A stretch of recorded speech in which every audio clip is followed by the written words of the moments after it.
Et si kawana omona kawana ba consacrer ango ezalaka consacré ba benga ango sacerdoce là place wana eza pene tumbelo. Donc quand je dis n'importe qui ne peut pas monter là-bas, et ça n'importe qui ne peut pas monter là-bas. Il y a des endroits où mutu nyonso qui ko accéder à komater. Bandeko baye, on peut les recevoir comme les visiteurs. Là où on reçoit plutôt le visiteur dans l'église. Les choses anormales et comme anormales. La vie ne peut pas monter là-bas. Toi, tu ne peux pas monter là-bas parce que tu n'es pas consacré dans le Coran. Donc là, on doit se comprendre. Moi, je n'en disconviens pas. Ce sont tes visiteurs. Ils ne peuvent pas monter là-bas. Au vrai côté de Misabango na public, passer devant pour pousser les gossos, ni tout, mais les aïeux à l'école. Non, non, vous voyez nos frères Bonaboy. Pour la chose qui n'a pas ça qui bosse Simana, Banto Boyambana. Bon, ça va sunga bango, kita kasi. Kita place vraiment basal fait. Mais kuna l'écolo, comment tâter, ce n'est pas un endroit de donner n'importe qui. Nous avons essayé de ça débattre parce que pasteur Moïse Zimbi a matière qui va corriger tout ce que monté à ma paix. Car si pasteur Moïse Zimbi a maté sa mato l'écolo. Toi, ayamba na se. Et le Moïse Zimbi était et que le combat c'était était. Si tu vas comprendre tende makambo na zo le bayango. Les choses anormales et comme normales dans l'église. C'est parce que Moïse Zimbi est dérange. Si on avait répondu à votre nachère, tu as pasteur à deuxième mairie. Quand tu as pasteur à deuxième mairie, c'est parce que Moïse Zimbi est dérange. C'est pour cela qu'il est beaucoup combattu. Maman, na yebisi yo boye. Na yebisi yo boye. Yé azalaka bongo esimbité c'est ça esimbité yo tango tumula yo zena media oyati azwaka likambo na ateli onka na nzembo apé sur réponse na apasa na ba nzembo na ba moment opportun.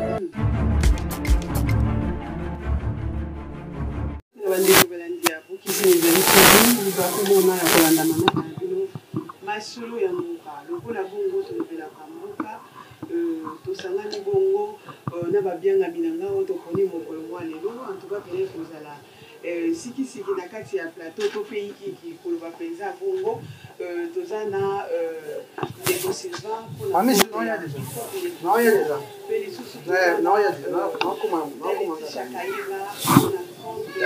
il y a bien la maison qu'un serviteur de Dieu to mais un peu moins osomba kanisa makanisi par rapport ya maïma koleka to c'est qui bongo komona ba image ndenge ni ko circuler par rapport ya visitation ya patient Kusangila et puis Tutu Kaluji na Lingomba ya Cité Bethel ya Kinshasa oye kamba mi bongo na Mungu na Nzambe pasteur Moïse Bieni ne sali que to fanda penza kutu kwa kolobelango bokoyeba parce que approche to pe critique eza penza makasi par rapport ya komatisa bandeko wana na etumbelo. Il y a eu beaucoup de gens, surtout le serviteur de Dieu, au Benza basali moi reproche, il ne fallait pas bandeko bakwa ko matana etumbelo. Eza bongo toté. Et puis sous makambo ya mboka to komeka moi kokota parce que to kosomba kanisa makanisi na ndenge penza makambo makoleka na ekolo Congo to pena nguma mokonzi Kinshasa. Là nous allons demander à notre caméraman à kopena kokota ba bien na minanga. Bon, on a le beau qu'on a à gauche, Nazan Ndeko Sylvain, pour apporter un peu pour DV, journaliste d'investigation, c'est aussi un DG.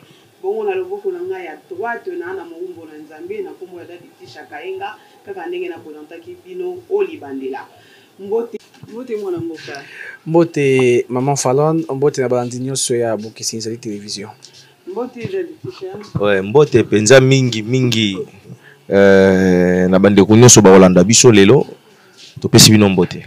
Voilà le lingi kana lobaki nde bango to poni mo kolomwa lelo pona komba kanisa na kanisi na obanda penza na mwana mboka Sylvain Lukongo mwana mboka Sylvain approche to pe critique na yo par rapport ya mayo maleki na lingomba ya Cité Bethel. Alors il ne fallait pas bango ba bato ba benga ba médecin mokili pourquoi okoma kometsa bango tine tumbelo basala ba vocal ensemble. Approche to pe critique. Nako critiquer te kasi na koza sembo po na lola tata yebi musicien mokili na Nzambe te yebi biso banso to yembaka atako na mali te seka batika biso moko soko to bengi cimetière ba yebi te musicien Nzambe na musicien mokili biso banso to kota ka mabele biso banso bazipaka biso na kesi biso banso to kenda ko na corbillard donc ngapo na ngai vraiment ezali mabete au travers koyemba tango bien to bien la musique profane ba terre pe ba bongisaka bato nzela kasi soki aye komona nganga Nzambe to ba ete na kati na lobi ete lobi pe nakoki pe kobongo la makambo onzela ya mongongo na ngai nati koyembela mokili na koyembela Nzambe likama eza te mbebe eza te bandeko batutisa malibaku te etonga cité Bethel esali mbeba te na koyamba ndeko Tutu Kalunja oyo lobi na ndeko mosusu na ndeko Christian ndeko Passion Kusangila tomonaki ntango papa Emmanuel Mbi autaki kotika biso bamisere badefile kuna ebele na kati ya cité Bethel ezali kaka na kati ya église n'est pas bureau ya pasteur Moïse Mbi elesi nesika oyo azali koyamba bato te etumbelo te ezalaki makolo ekotaki na kati ya cité Bethel balobi mpo na lelo moto aya po abebisa etonga cité Bethel il faut kaka akoma etumbelo te yambo kaka koti mabele kaka cité Bethel pe maso bakopesa kosani kobonga pe na molamu na mabe tomonaka nazongi na mwa ndakisa moke oyo eyaka na biso na cité balobaka nini surtout makambo oyaka mitango akala yambo ete bambasu pe bongo na bongo eya ezalaka soko moto alingi aboma moto ozobeka poussière makolo na yo mabele kaka makolo na seka yo oh nyataki akamati yango akina panga pe yo moto okufi mais siko tango deja bango batiaka makolo na seka matanga na kata cité soki ezeke sika makambo so mabaluka to pe mabeba nde tango wanyo se bebaki kasi okule bebaki te koyena bango tango alelo eza débatté bato bakoswa bato babeta malibaku te bali bana Nzambe bayebi le pourquoi batamboli ba choisir ba beto kenya cité parce que et pas Nzambe azali eyebanaka voilà et pas Nzambe azali eyebanaka wana ezalaki bongo makanisi ya mwana mboka Sylvain Lokongo tozongi na ngambo na ngai ya na loboko na ngai ya droite Daditi Chakayenga yo za moko parmi basali ya Nzambe soki kopesa intervention na yo par rapport ma oyo malobi ndeko Sylvain Lokongo.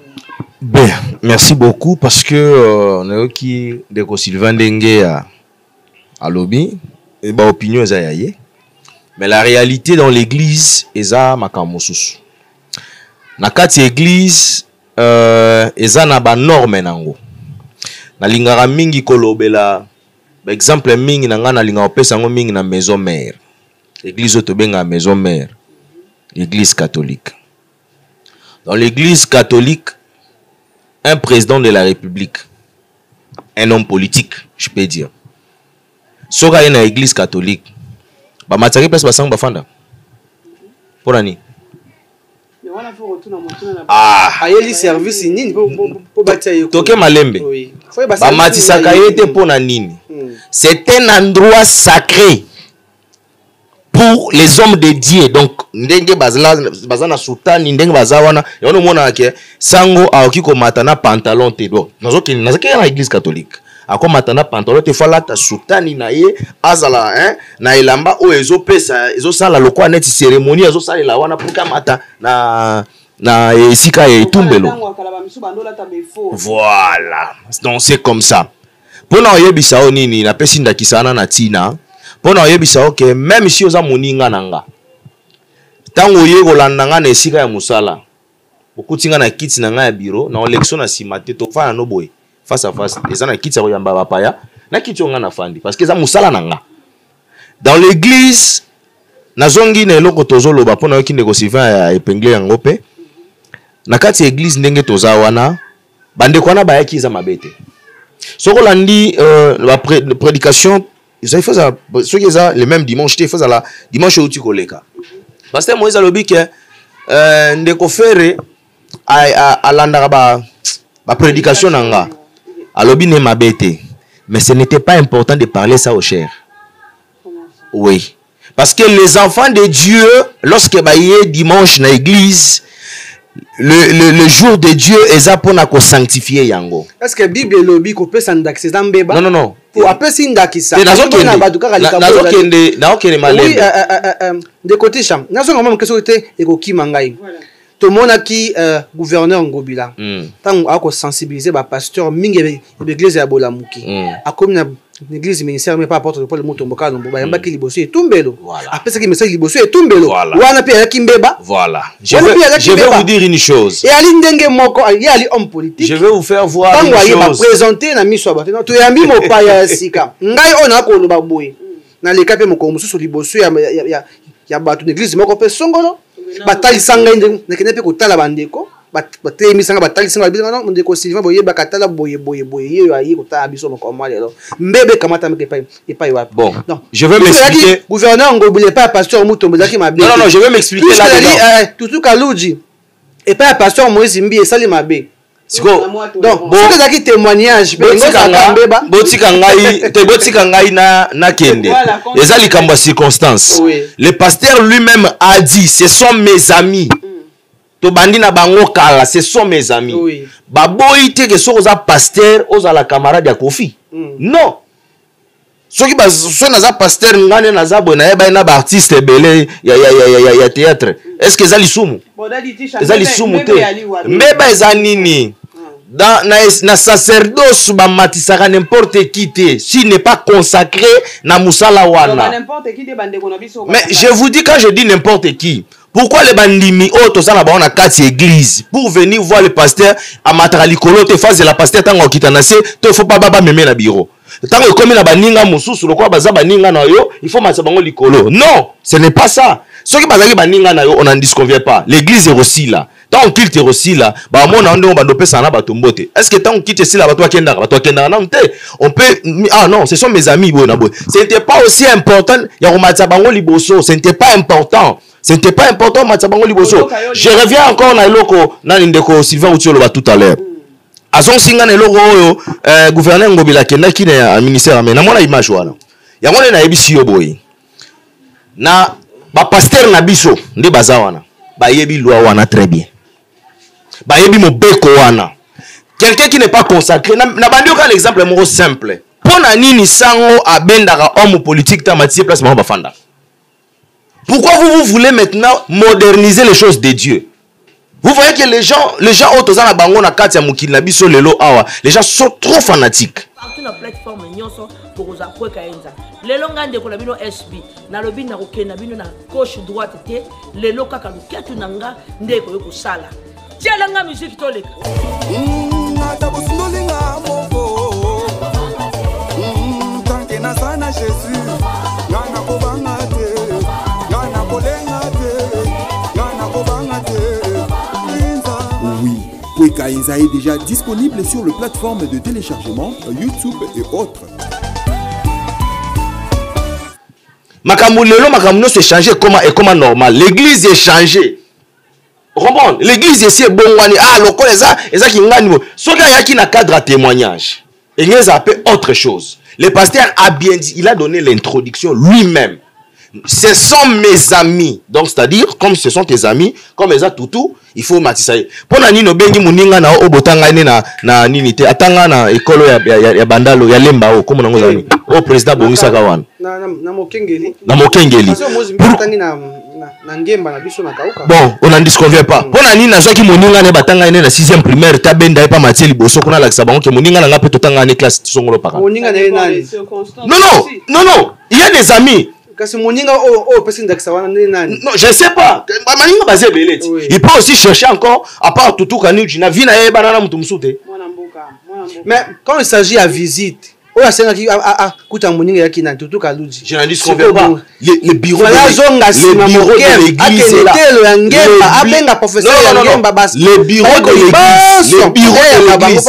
Le bureau de l'église, le bureau du pasteur. Lui, il est représentant légal.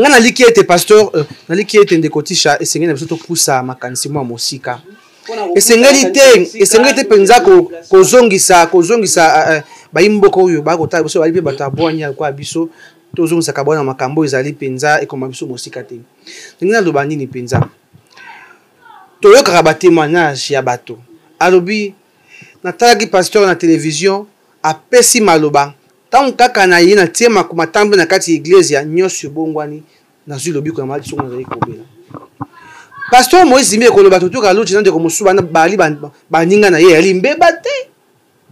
Et ali lisumute juste baye ko rendre visite to yebi biso bansa tout podium na ezali yango wana cher na ezali yango wana yoni ko bato nyonso bakazonga ba passer na sima makono bango basaka ko bote to bato nyonso to wana kaka batamba na boyo lobi nzambe eza linga ata moto yebi ke non moto atelemaka boye ke moto yeba ndenge atelemaka chaque jour so omoni azalaka obeya kofanda mokolo ya kotelema mokili koganga mais ntango ayambi bango na etumbelo bafandaki na se du début à la fin ya cloute bayaki na etumbelo te ntango ekomi te esengeli atalisa bango na église bamati asengi na bango bamati ye mosala nzambe ayebi ntina ayebi le pourquoi amati bango esika wana atalisi bango na mokili botala bandeko baya korendre biso visite topesaka honneur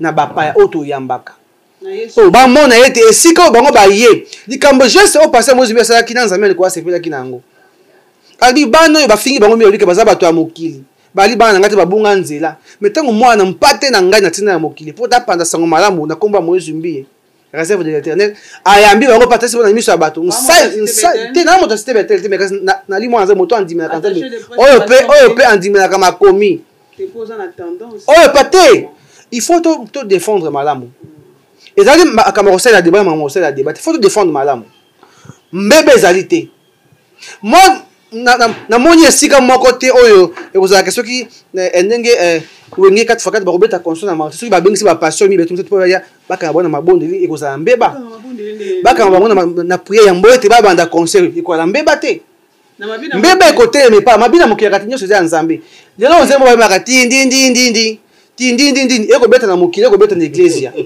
ekobeta na bar ekobeta na église oyeli nzembo ya nani mais confusion totale yango frère Patrice alobaka tozongeli alobi j'ai cherché le monde, je l'ai trouvé dans l'église.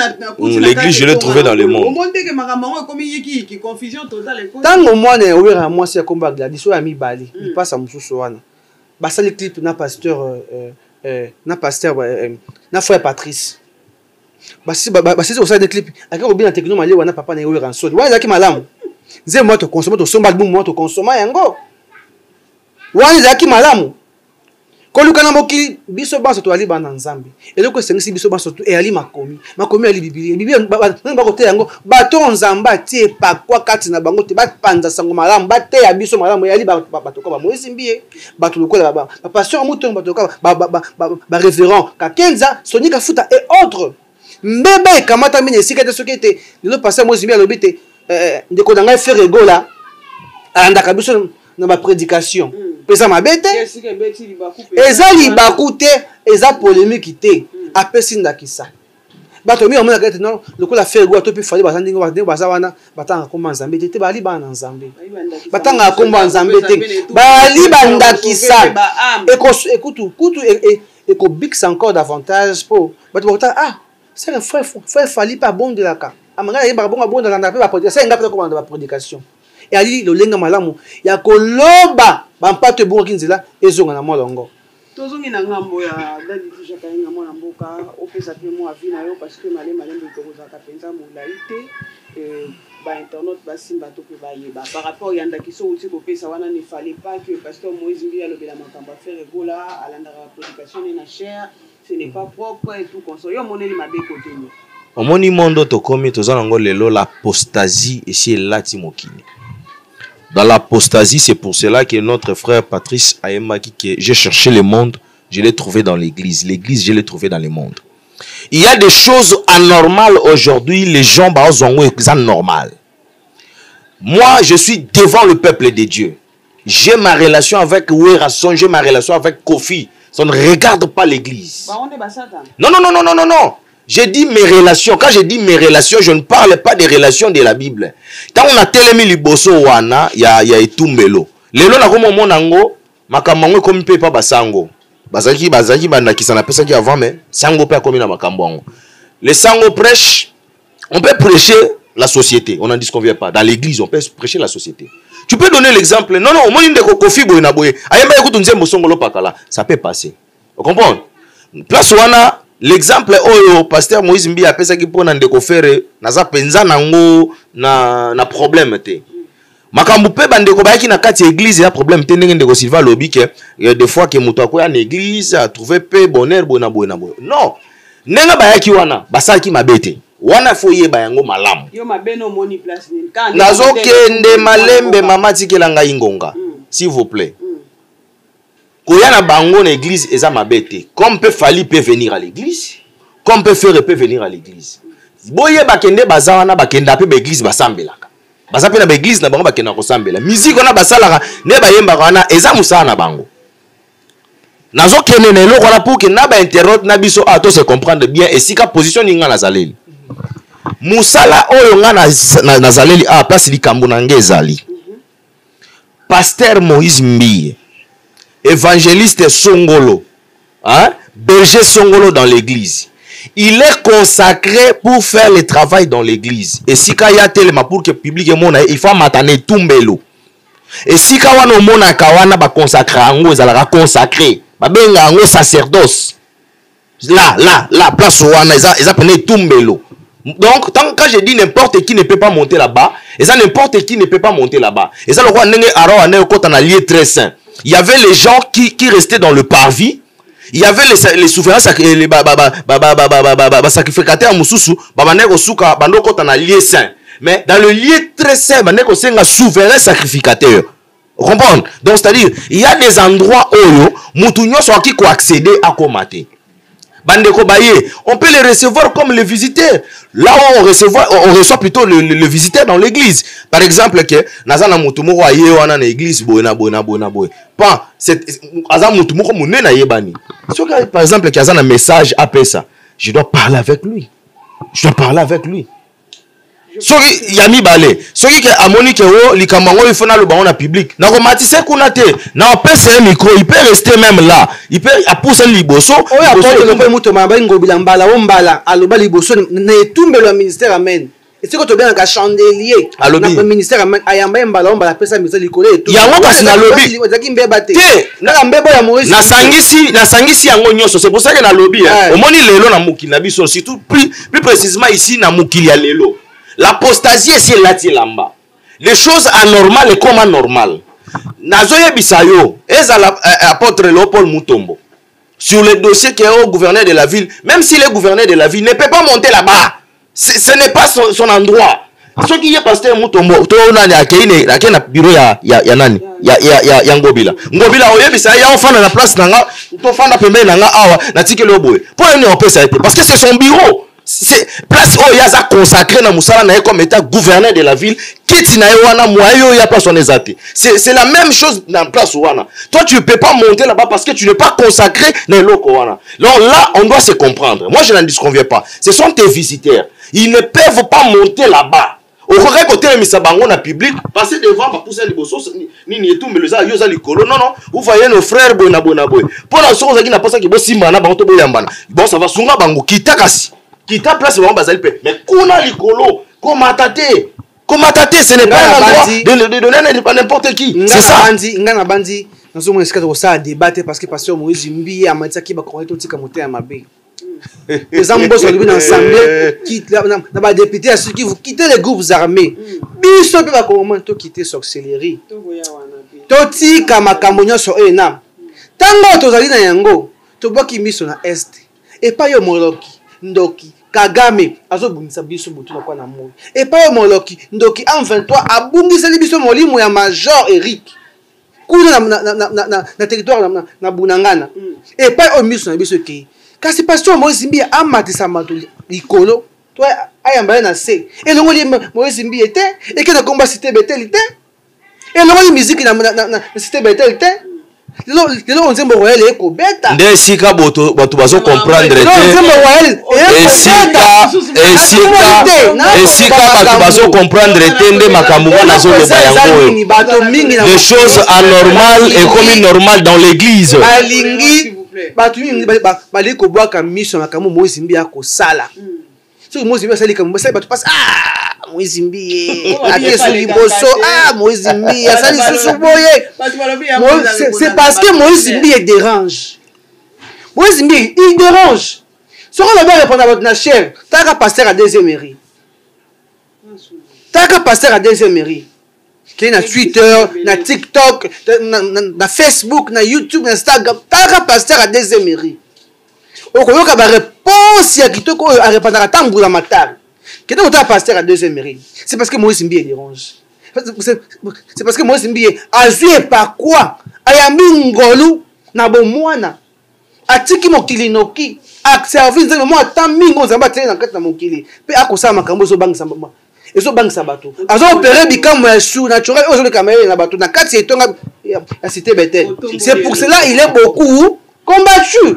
C'est simple. Oui, on a maman falon. C'était le sous début au tinda penato boire rapé makambo sous pour na okima pe na simangonga.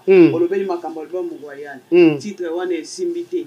Bayaki na butu soki omoni moto aye na butu ntina ntongo alakisi ezaleli mosusu donc seke na butu makambo yake ese manifeste esimbi te justement balobeli eloko yango balobi na makambo alobi na malobo alobi na kati ya nzembo wana pa koloba makambo moto ayaki na butu antuka ekotuka mingi bamosusu balobi ote arépondre bandeko ya bamajabu bamosusu boye so mpo na biso baoyo tokozwa yango normal tomoni eza nzembo ayembeli nzambe analyse na yo par rapport à maïma koloba mato omoni ngai likama majabuline ninga koloba ngo te majabuline ninga koloba likama te parce que soki na bina na repousser nga na bodindo na bimisa makambo musu ya kafu kafu ebata makipo ekozikoma wana batiki plein batiki bazongso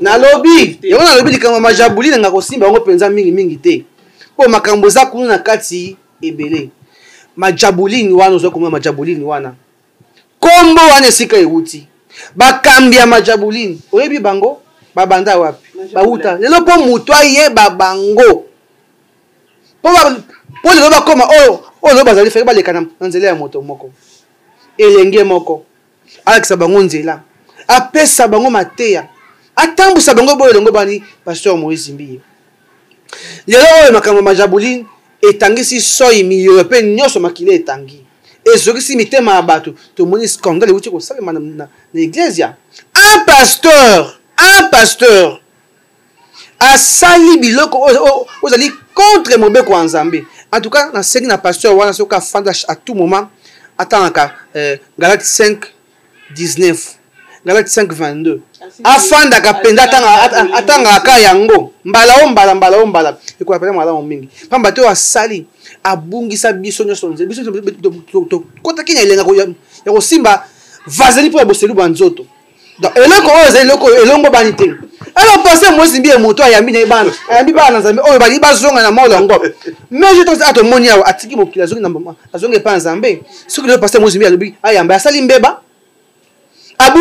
atuki mutu atumboli mutu boluki nga na butu bozwinga te na moi bokomi trop agité esimbi te justement parce que boluki nga na butu bozwi ngai te na ntongo nango bokoma agité po esimbi te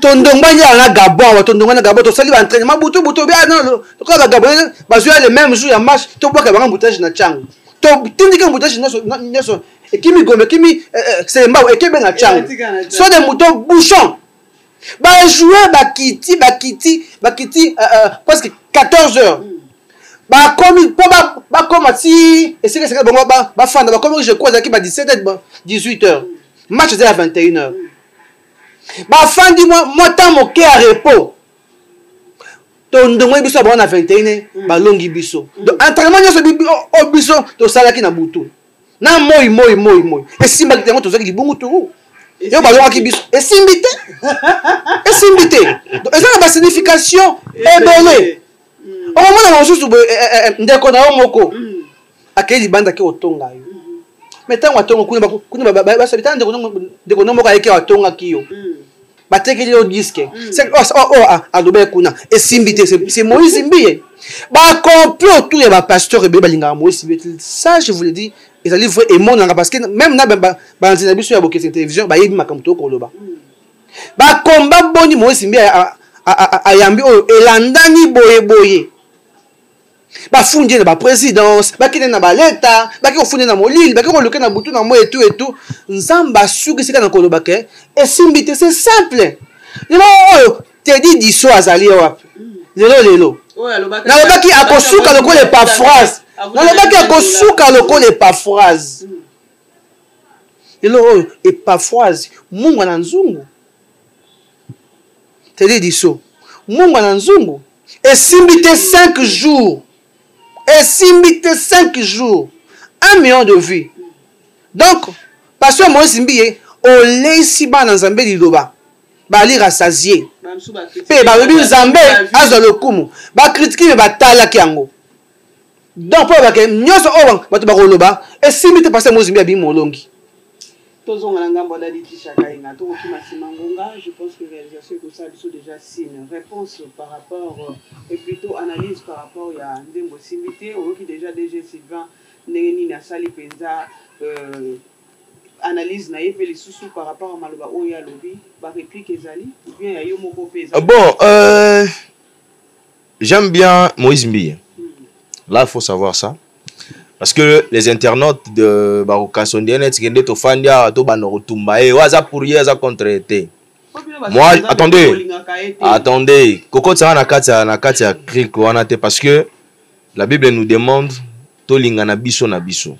Tolinga nzambe na makasi na biso nyonso na mulema na biso nyonso na biso. Tolinga pe moninga ndengo milingaka. Moïse Mbiya aza créature nzambe na koboya na linga ete pona ni po asalinga ni ngana personnellement boy tozana likambo te eloko no wana bango baza makambo na bango bisika bakuta na ra soki par exemple ke yo na yo tosaki eloko moko boye simbi te wana etali bango je n'en disconviens pas nalobi boye ngai na makambo etali musique ya Moïse Mbiya na sina lobango depuis moi je connais que mon frère nengaza wana soko zelie na média au lobby na likambo zeli na média leke lorsque nous à répondre yo zela kaka album asikata ngoya o yoka biloko non na kati oko yoka ba bombe soki na sangi bikama loba Jésus ye ayoka ka bien te na lobi Jésus alobi na zela ka cité oh mais laissez-moi parler mais sinon attendez non attendez mais moi je vous ai laissé le temps de parler quand même laissez-moi le temps de parler ok moi je sais moi je n'en disconviens pas au Monico Finga et comment nango vit na biso ba congolais même si à l'étranger pour injurier quelqu'un c'est facile. Il y avait un frère là, bon, je ne suis pas là pour ça la publicité. Ah, fingi trop. Il y a un balou qui était. Donc, au fin, ils ont un biso Congo. Pour la biso Congo, il faut injurier. Ok. Alors, pour la nina bimisa ke loko, aloba loko ana. Parce que quelque part, on avait dit qu'il y a un combat gégé. C'est pour cela qu'il avait rappelé la Katanzembo ana. Alobi ala aloba Jésus. Yo kaka bien te na lobi Jésus. Merci pour attendez, laissez-moi parler parce que tant on a bané koloba il faut botika ngana sisa idée na ngane na banaki opona sisa mais bokotela ngana kati donc pour na yebisa na biso boye ndeko na biso Moïse Mbiya il est comme ça soki bosali likambo kozela ete na média ya ofinga yo atindo na nzembo akobi sur l'album nzembo nzembo monsieur kobima na kati kuna oyoka makambo na kati. J'ai tourné la page. Bino boyaki na masolo Eliane boy na boy. Na sina limbisio, j'ai tourné la page. Eza bongo te. Oh maman, na yebisi yo boye. Ye azalaka bongo. Kozele na média te. Ya yebisa opeke ngana. Ou bien ça étude na yo moko fanda ki wa. Abotami lelo. Moïse Mbiya abotami lelo. Moi falom na yebisi yo. Mais bokati nga maloba na sisi na mte. Te pastam. Oh là là. Bakisa parce que oh là là, je n'ai pas fini. Télévision à ligne. Ok, je n'en disconviens pas. Otuninga motuna pona nzembo o esilité. Plutôt esimbité, c'est ça. Esimbité. Ngai d'abord premièrement na félicité parce que nzembo na ebeti 1 million de vies. Et loko ba finga aka na internet ezala etala maki to makasi. Na banguna na ye na bato balingi nyonso bango ba otala. Ya pe bato yango ndem te sali susuke ebenda ngo sukoleka na ndenge bato pe bazali balingaka ye Moïse Mbiya chante bien wana toke na makambo nyonso Moïse Mbiya ko ayebi ko yemba comprendre il connaît composer des chansons parce qu'on a sepela na ye parce que elo ya utoloba awa yo tango otumola yo zeli na media o yati azwaka likambo na atelo nka na nzembo apé sur réponse alors pour na nzembo oyo moi je n'ai pas vraiment de problème eza malamu ninga yembi wana quelque part quand total on a liso mabete ke oh asoba ke bato mabanga total on peut il y a des complots ate ya bato il y a des complots monsieur salama contre mutu boy na boy oyebelo côté mais nzamba salika grâce que esimbati comprendre ça c'est normal, il a alors makambo solo mais si qu'on a nenga ce qu'on yebeli mutu na biso il prépare des chansons donc non il est très intelligent franchement c'est un homme à féliciter il place pena à placer pena banzembo na ba moment opportun ce qui est venu mais les tango yesilia nzembo j'ai tourné la page wana si yaki après makambo ya Eliane j'ai tourné la page wana yaki na sima makambo ya Eliane mosungi mulongi soki mosungi malamu une chanson comme ça tu vois donc pendant yebisa moto nyo so tala moni nde zabwe soki pasteur Moïse azwa ngonga ya tala émission na biso alors bamlaki moto nde ngalo na mutema na biso na miso batutela mutema na bamlaki moi mbala lo mama yango na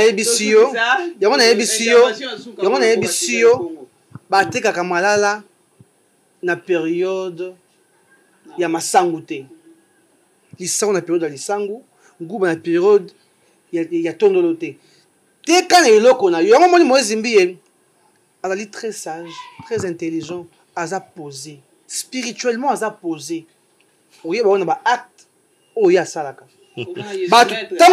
tangu batu bozoloba tangu bozoloba makambo bo Moïse Mbiye akena aza mutu apetaki ba plan awa tango yindelaki awa lukaka ba nosa ba direct alobi tangu kimezo kota na kotia disque na marché bato bayembi babeti banzembo bayembi banzembo sorte nyoso to balobi nyoso c'est vrai que le ba atesika na mukilo baten tango bino boyembi na français ne ko yemba na lingala po na ko sa bino te boyembi wana ba moto bo utiliser ba mo musu ya sekanzama a inspirer ça ni e ali nda teli biso esimbite OK ko sala cop esimbite moi sinon to nda to ngozonga tunio papa pa ko ndangi mama esimbite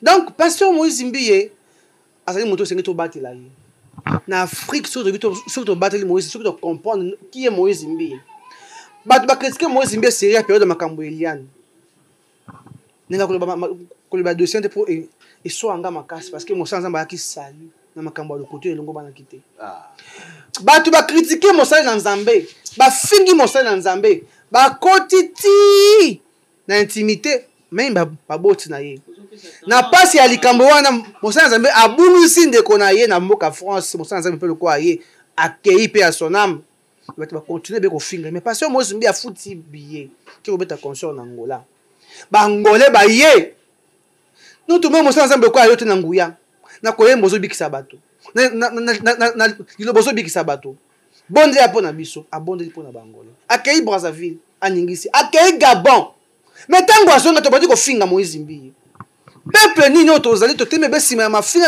ya ba critique peuple nini otozali te ko so bakecho to passer bakecho alinga kisate peuple nini biso tozali to yaka na solution te kaka na mafinga to benga su Biblia ya Nzambe te po to tsemo sape basali o bito banga bango po te bango ba ko représenter na sena mokili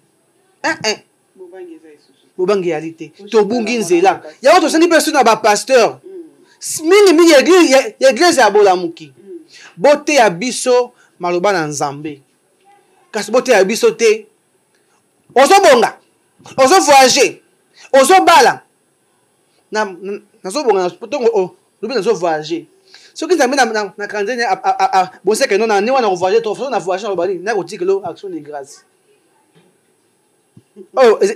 et dans ma caméra ça va ça à chaque déjà pour et ben que na voyage et ben que na okende papa non na si pété non pas na si parce que nani ubimisi loko moko très important kuna na linga ki pe bandeko na biso e ba internet basunga ba yo kango pe bien omoni muto na Nzambe un homme de Dieu éloge ya bato mokili za na tina te il faut éloge et ou te pas na Nzambe parce que mutu soki ba kumisa o mutu e ya munene nzoto no ekonda mapeke mato likolo ezala susu na tina te.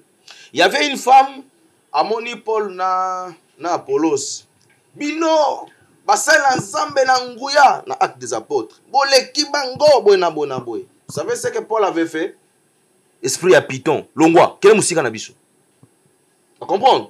Le peuple seulement avec Paul yo nani Paul abomi 100 oyo abomi autant oyo asali boye na boye na boye. Paul a dit ceci, ce n'est pas que oyo azui soka asali boye oyo asalaki boye te oyo motu ezali ngai na sali mosala oyo asali boye mais moto azo ko faire croître les ensemble.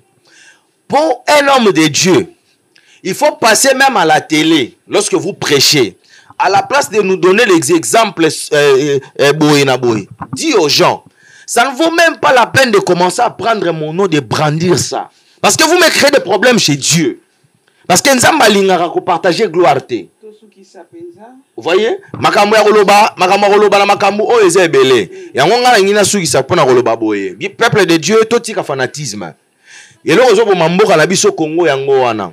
Président de la République a sa mabe, le quoi to fana pembe na ya futa abiso fona lobaka malamu. Te so muninga kwei na mabe fo zongusa ye. Te président sali mabe. Pasteur eloko sali oyo so to zongi pena logique o lekani. Te place o te. Et sunga batu ba évoluer. Mais ce qui tozo ka mabe to la tsanka elamba, ya salaka bien to boma.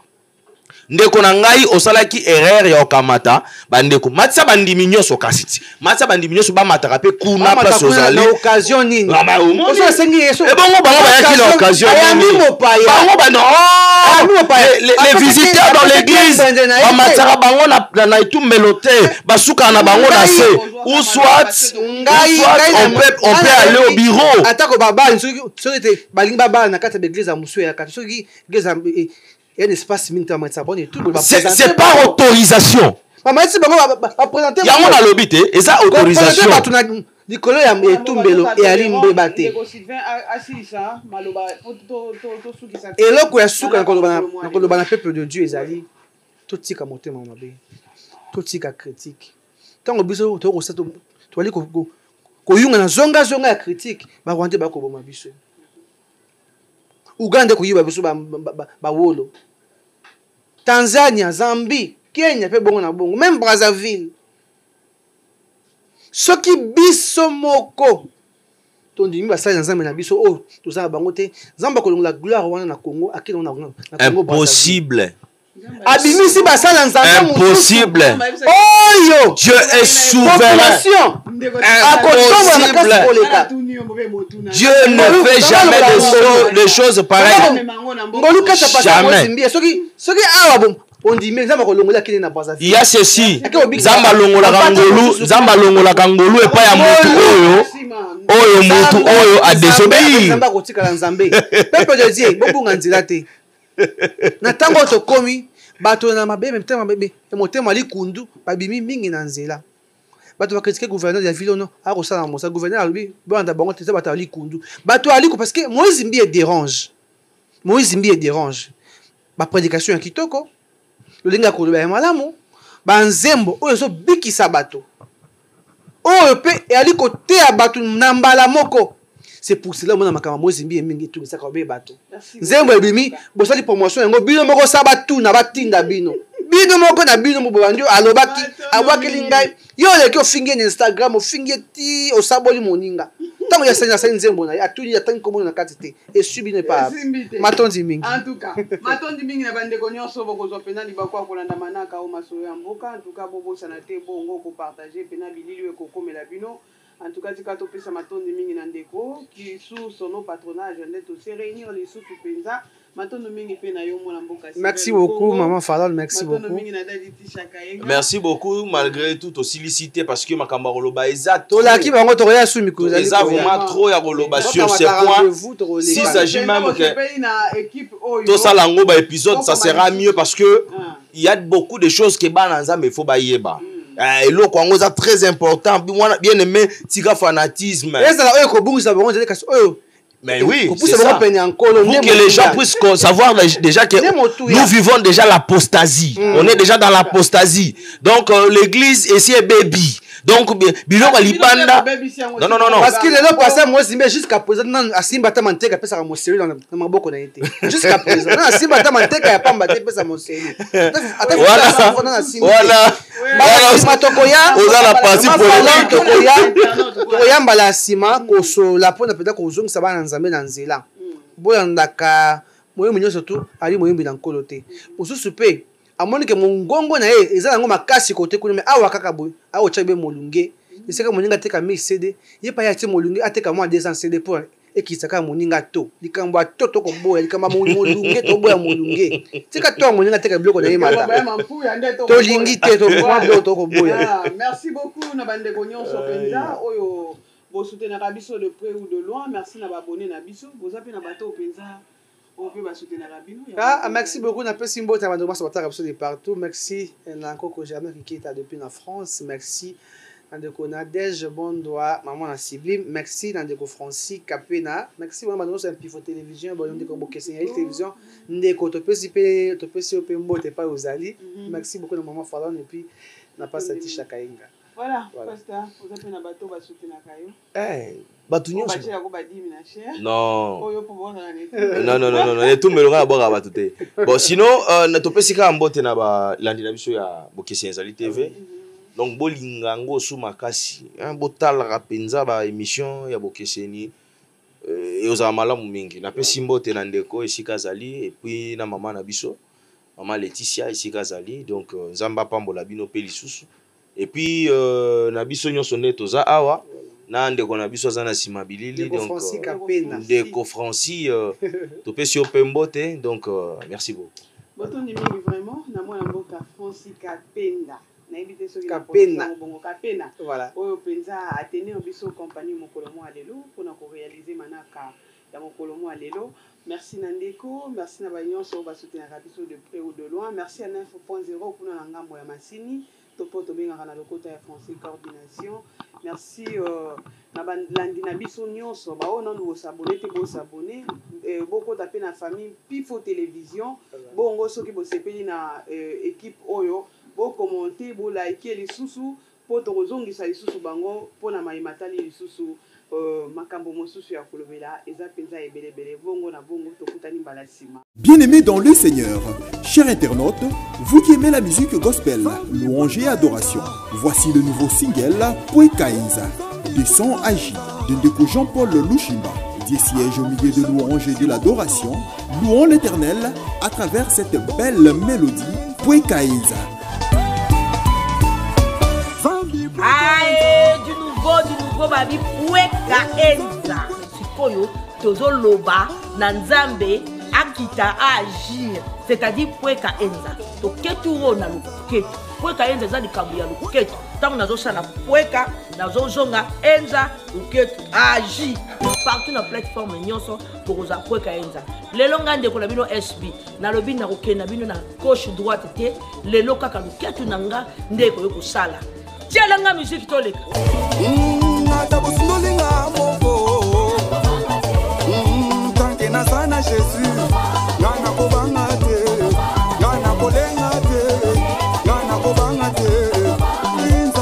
Oui, Pwekainza est déjà disponible sur les plateformes de téléchargement YouTube et autres.